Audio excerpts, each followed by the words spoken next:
긴장돼요? 그냥 있는 대로 얘기하면 됩니다. 우선 산업부 이번 한미 통상협상 과정에서 애 많이 썼어요.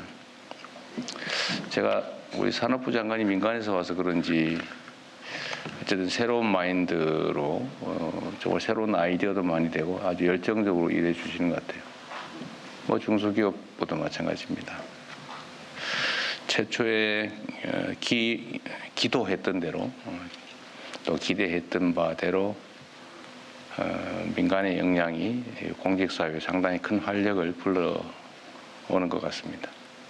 특히 산업 분야는 특히 그래야 된다는 생각을 하죠. 다들 있었고요. 지식재산처도 이번에 새롭게 처로 승격했는데 과거에 통계청을 바꾼 것이기도 하지만 거기에 이제 지식재산관리, 통계청이 아니죠. 특허청을 이제 지식재산관리 전반의 업무로 확장했습니다. 오늘도 제가 한두 가지 좀 미리 말씀을 좀 드리는데 뭐 그렇게 긴장하거나 그럴 거 없어요. 한 가지 중요한 거는 우리가 이제 술자리의 담소를 나누는 거하고 또 여의도를 중심으로 정치적 갈등 속에서 대응하는 거하고 국민의 삶과 국가의 운명을 놓고 행정을 직접 집행하는 것은 전혀 차원이 다릅니다. 술자리에서 뭐 이런저런 얘기하고 뭐 틀려도 괜찮고 약간의 고의를 섞어서 거짓말을 해도 소위 말하는 흰소리를 해도 뭐 상관 있어요. 술자리 끝나면 그만이고 잊어버리면 그만이죠. 그래서 상관없어요. 그럴 때는 거짓말을 하든 왜곡을 하든 농담을 하든 뭐 상관 있어요. 그런데 정치적 세계에서는 조금은 다르죠. 그건 책임을 져야 됩니다. 일부. 그런데 거기는 뭐 대충 그렇습니다. 뭐 주로 그렇죠. 대체로 그렇습니다. 뭐 이렇게 상관없어요. 그냥 모면만 하면 되잖아요. 특히 우리 같은 정치 현실에서는 그렇게 하는 게 뭐 마치 실력처럼 느껴지기도 합니다. 질문에 답을 안 하고 엉뚱한 소리 하고 뭐 저도 가끔씩 그럴 때가 있죠. 아주 곤란한 질문하면 딴 얘기로 슬쩍 넘어가고 뭐 그건 정치 세계니까요. 서로 공격을 주고받는 관계니까 그럴 수 있습니다. 근데 그것도 너무 지나치면 안 되겠죠. 국회 가서 거짓말해서 위증죄로 처벌받고 이러면 안 되잖아요. 왜냐하면 국회도 공식적인 국민의 업무를 대리한 공간이기 때문에 그렇습니다. 그런데 이 행정 집행을 하는 장에서는 여러분과 저는 상사와 부하 직원의 관계 있죠. 지휘 관계에 있습니다. 그리고 상사들은 다 알 수 없어요. 저 장관들, 처장도 계시지만 그거 어떻게 다 알겠어요? 소관사부터 100% 다 아세요? 그 실무자도 자기 업무에 대해서 100% 안다고 하기 어려워요. 그 엄청난 업무 영역에 걸친 복잡한 일들 다 어떻게 알겠어요? 모르는 게 당연한 겁니다. 그러나 모르는 게 잘한 건 또 아니에요. 최선을 다해서 알아보고 자기 업무는 최소한 중요한 부분은 파악하고 언제든지 서면 없이도 설명할 수 있을 정도는 돼야죠. 물론 처음에는 그게 안 되겠지만 시간이 지나면 당연히 해야 되는 일입니다. 그래서 업무 파악하는데 보통 뭐 6개월 또 아주 길게 잡으면 한 1년쯤 걸린다는 얘기도 있어요. 그래서 장관들이 취임하면 업무 파악하고 행사 다니다가 그냥 집에 간다 이런 얘기도 있어요. 우리 두 분 장관님 그러지 않으실 거죠. 워낙 뛰어나시니까. 어쨌든 그 기간을 최소한 줄이는 게 중요해요. 업무 파악을 빨리 해야죠, 당연히. 담당 국장이 되든 실장이 되든 뭐 과장이 되든 당연히 승진을 해서 또는 전보를 해서 그 업무를 맡으면 그 업무는 뭐 밤은 새지 못할지라도 최선을 다해서 빨리빨리 파악을 해야 돼요.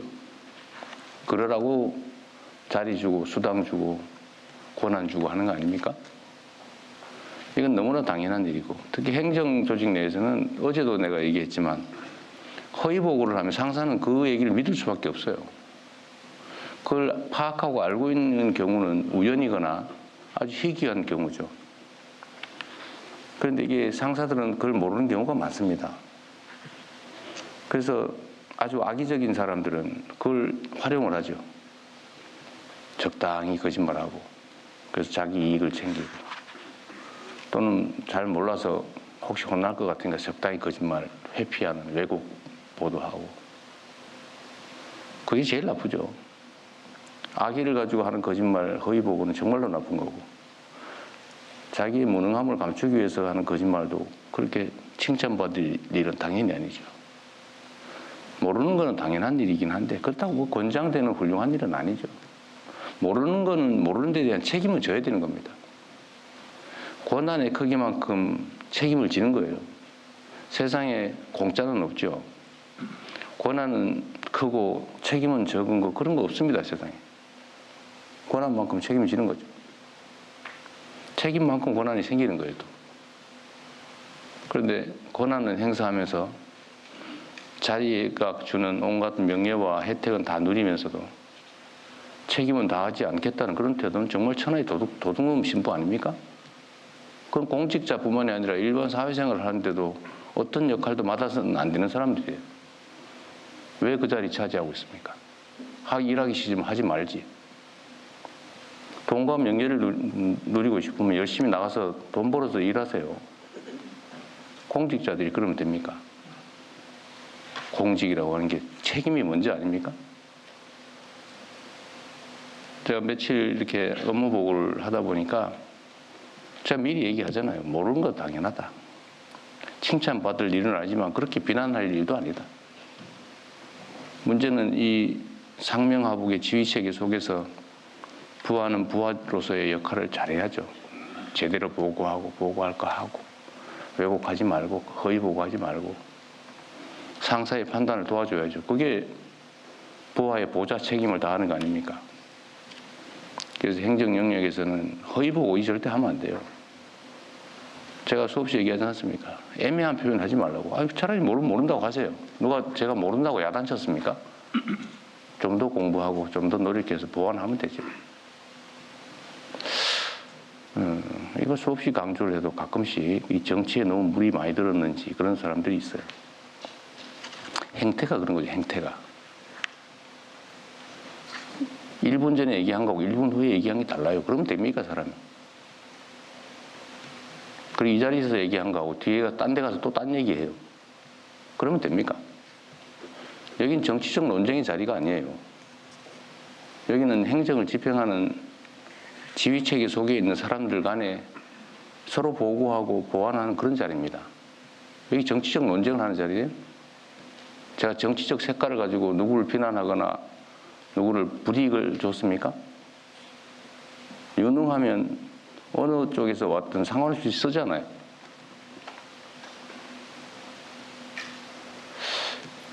어쨌든 이것도 하나의 풍토의 문제죠. 특정 개인의 문제라고 하기는 어렵습니다. 그러나 분명한 것은 행정과 정치는 명확하게 구분된다. 이 자리는 행정을 하는 자리다. 그리고 여기는 지휘하고 명령하고 따르는 행정 영역이다. 정치적 논쟁의 자리가 아닙니다. 왜 그걸 그렇게 악용을 해요? 다시 한번 말씀드리지만 모를 수 있어요. 그리고 이 국민들이 쳐다보시면서 다 알아요. 여러분 참 놀랍지 않습니까? 저는 국민들의 집단지성을 언제나 믿고 있는 사람이고 또 그 믿음 때문에 이 자리까지 왔는데 그 이유가 아주 단순해요. 우리는 두 개의 눈, 두 개의 귀, 하나의 입으로 말하고 듣고 느끼고 그러죠. 그런데 우리 국민들은 1억 개의 눈을 가지고 있고요. 1억 개의 귀를 가지고 있고 입은 무려 5천만 개. 서로 실시간으로 소통하면서 우리가 느끼는 것 이상의 것을 느끼죠. 물론 전문적 지식이야 뭐 개별 인자들이 더 뛰어날 수 있지만 사람을 보고 판단하는 거 있잖아요. 딱 얼굴 보면 그냥 알아요. 표정 보면 느낌이 딱 오죠. 이걸 수천만 명이 느끼면서 서로 교감한다고.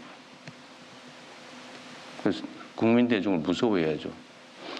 옛날처럼 특정 요즘은 재래식 언론이라고 그러던데 이 특정 언론들이 이렇게 스크린을 해가지고 보여주는 것만 보이던 시대가 있었죠. 그럴 때는 이 소위 게이트키핑 역할을 하면서 자기들에게 필요한 정보만 전달해주고 아닌 건 가리고 필요한 건 살짝 왜곡하고 이러면 국민들은 그것밖에 못 보니까 많이 휘둘리죠. 근데 지금은 안 그래요. 지금 실시간으로 다 보고 있지 않습니까? 아마 이 장면, 제가 말하는 이 장면도 최하 수십만 명이 직접 보게 될 겁니다. 시간이 지나면 수백만 명이 보겠죠. 보고 판단을 해요. 제가 이것도 하나의 예인데 저는 관세청에 질문을 해봤죠. 관세청이 외환 관리를 하니까 당연히 관세청이 책임을 지는 줄 알았더니 이 자리에서 관세청장이 그렇게 말했어요. 자기들이 실제 하는 게 아니라 그건 공항공사가 합니다. 그래요? 그럼 제가 믿을 수밖에 없죠. 원래 정확하게 얘기하면 지금 파악된 건 그런 거죠. 관세청이 하는 일이에요. 근데 관세청이 공항공사에 위탁을 했더라고요. MOU를 맺고.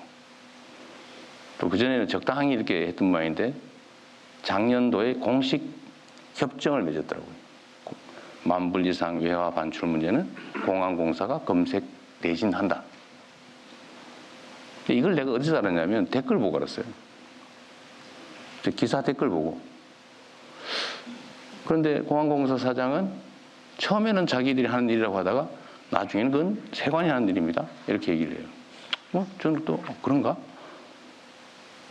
그런데 나중에 아니라고 계속 하는데 결국은 제가 그 기사를 보다가 댓글 앞에 올라온 거예요. 그거 MOU 체결해서 그 세관이 하는 거 세관이 아니라 공항공사 하는 게 맞는데? 라는 댓글이 있더라고요. 대중들은 다 아는 거예요. 그리고 이걸 범죄를 대통령이 가르치셨다고 비난하는 사람들이 있던데 그것도 역시 댓글에 다 나와요.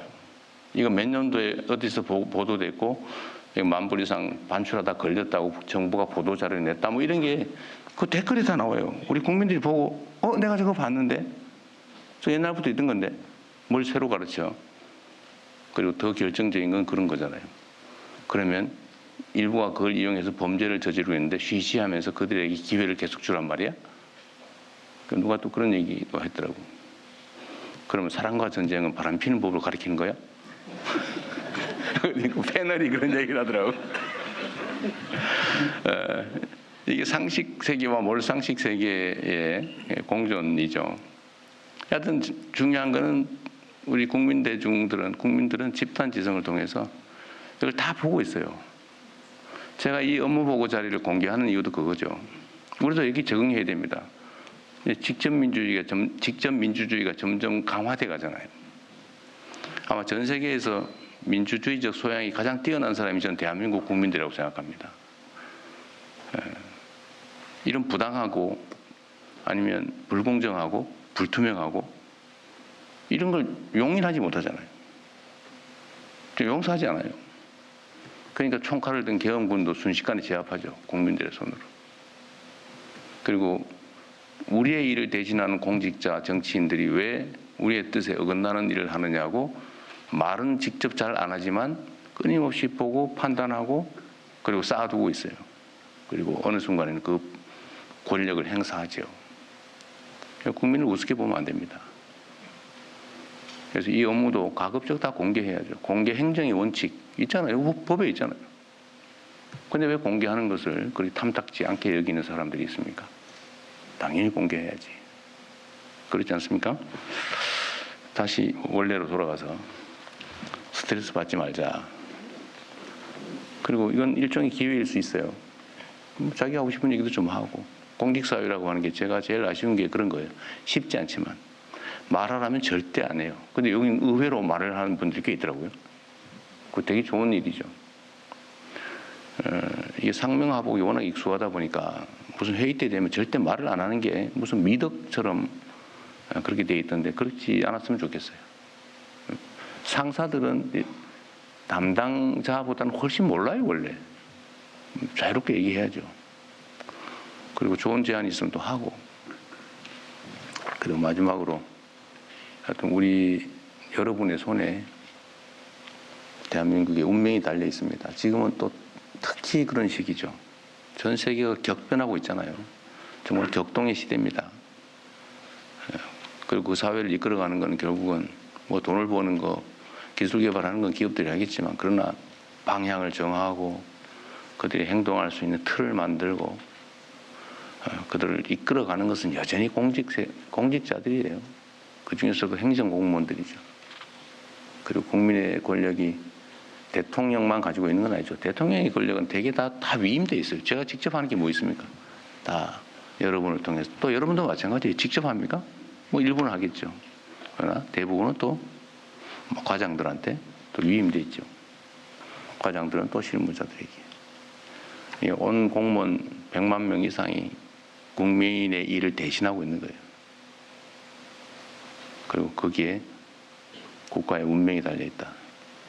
여러분들이 얼마나 귀한 존재인지를 스스로 자각할 뿐만 아니라 자긍심을 느끼십시오. 여러분은 거의 어떻게 보면 신의 역할을 하는 사람이기도 해요.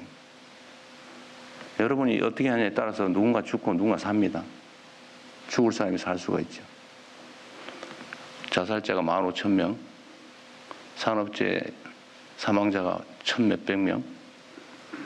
이거 10%만 줄여도 어쨌든 이런저런 노력들을 통해서 10%만 줄여도 최소한 수천 명이 죽지 않고 살아고 새로운 생명을 얻지 않습니까? 그게 여러분이 하는 일이에요. 여러분 손에.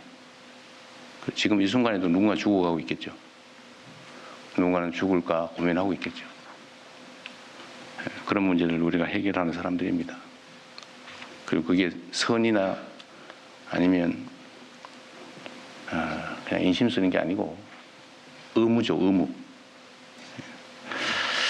너무 무거운 얘기를 한 것 같은데, 자, 한 2시간 했지만 즐거운 마음으로 한번 해봅시다.